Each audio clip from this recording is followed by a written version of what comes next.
Hello, family. Welcome back. I hope you guys are doing great. I wanted to pass something along that somebody shared with me a while back, and I just haven't had a chance to share it, but it's extremely interesting.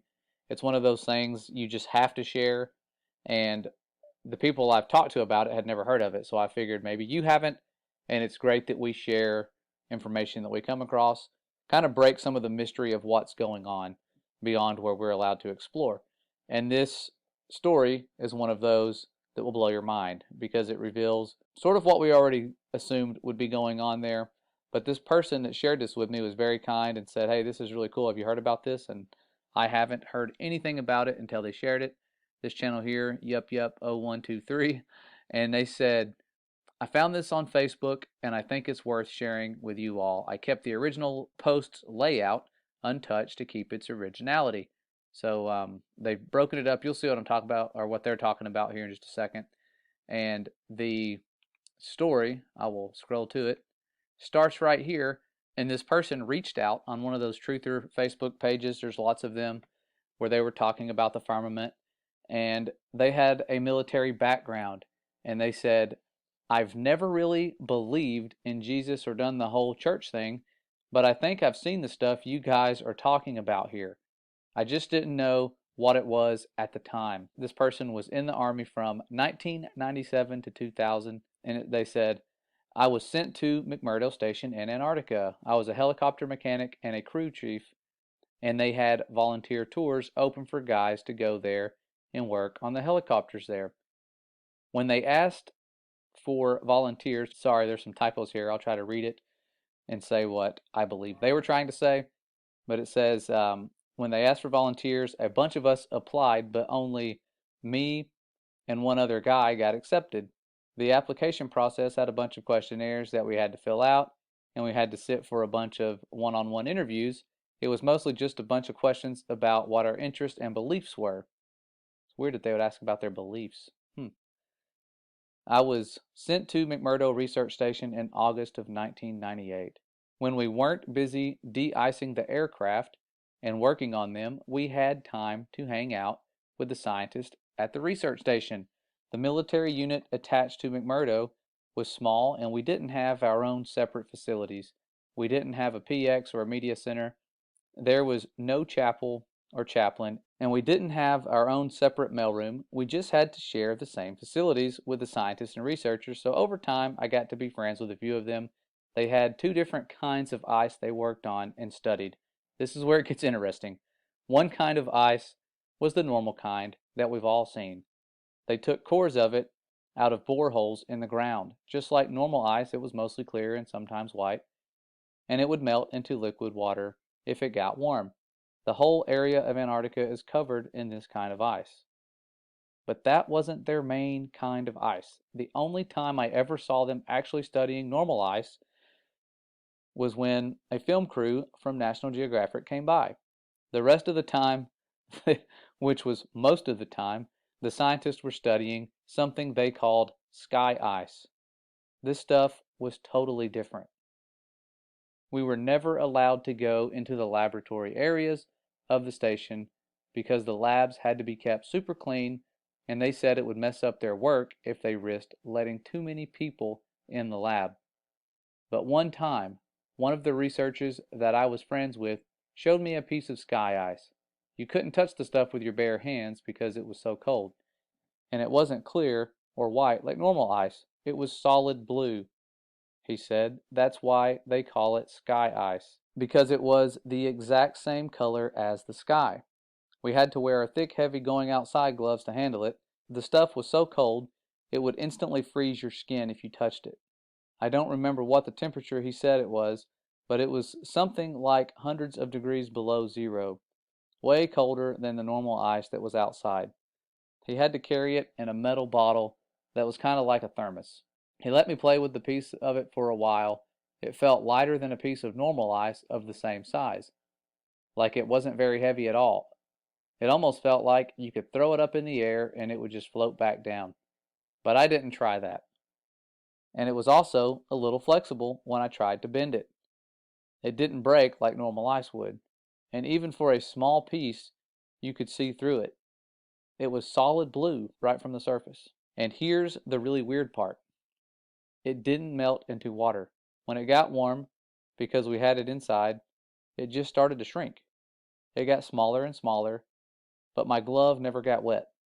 And there was no water on the floor. The stuff just turned into thin air when it got warm and vaporized. He said that was the reason why they had to study the stuff right there in Antarctica. You couldn't take the sky ice back to America to study it because it was almost impossible to keep it cold enough during transit.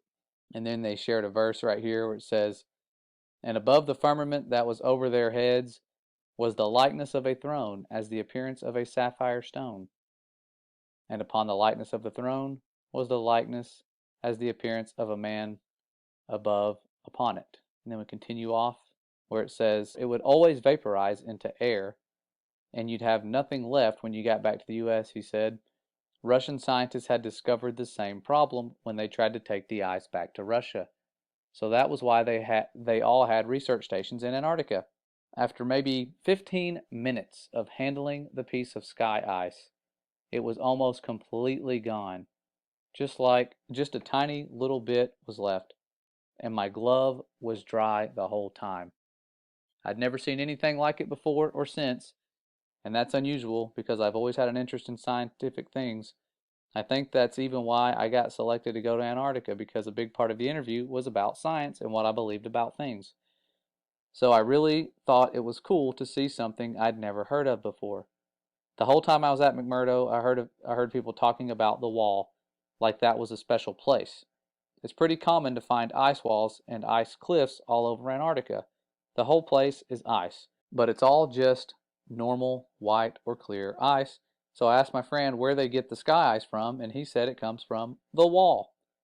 I don't remember exactly how he described it, but apparently there's a huge wall of sky ice in Antarctica. He said it was hundreds of miles inland from the coast.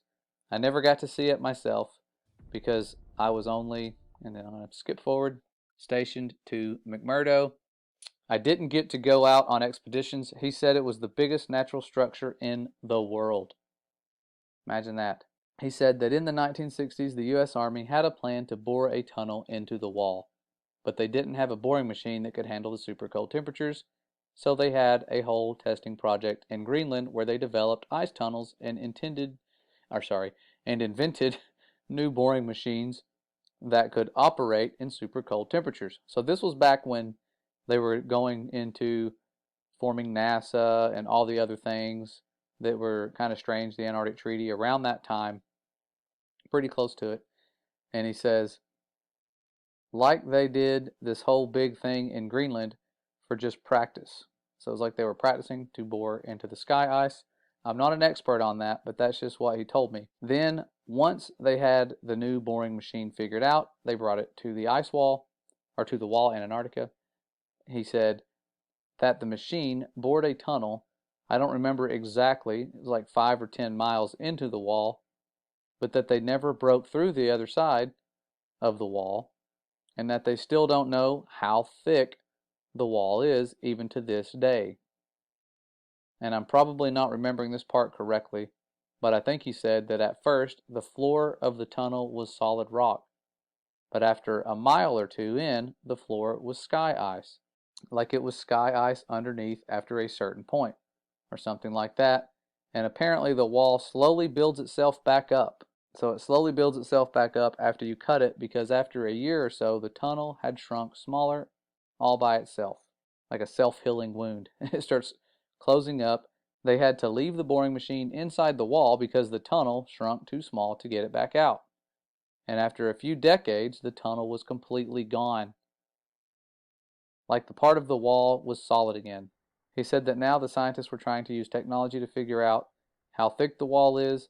He said something about putting earthquake sensors all along the wall, and that somehow you could measure the signal from an earthquake to see how thick the wall is. But he kind of lost me on that part. I never really thought about any of that after I left. It was really weird stuff, but I didn't think it was a big deal at the time. But then a few weeks ago, I saw a map of the wall in Antarctica, except the map was all flat and crazy looking, and it showed the wall going all the way up over the whole Earth. So since then, I've been trying to learn more about the sky ice that I saw and the wall that I heard about, but I can't find anything at all. So now I'm really wondering if there could be a connection here. And that's how I found this group. So I hope that maybe some part of my experience will help someone figure something out. Well, thankful to that person. If they were telling the truth, that is some very interesting information given what we know surrounds us. We know that the firmament's not just made out of ice. It's something special. That could just be something near the foundation to prevent you from going all the way to it. The Father's design is very complex, and he has foreknowledge. He knows what mankind's going to try to do.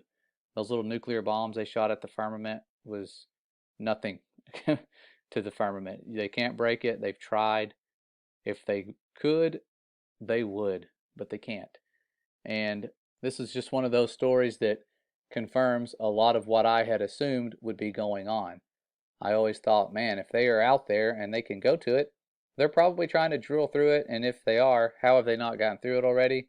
And that would answer the question for you, because it closes up as you go through it. But this was back in the 60s. There's no telling what they're trying now, mostly guarding it. I'm sure that's the biggest job they have, is keeping us from going there. And if you do go there, you can only go to certain places. It is tens of thousands of dollars for a one-way ticket. Otherwise, many of us would have already gone there, tried to do some sneaking around and investigating. But this video here, it only had like 300 views. But really cool stuff. Wanted to pass this along. I know the days of censorship have it to where you can't find stuff like this anymore.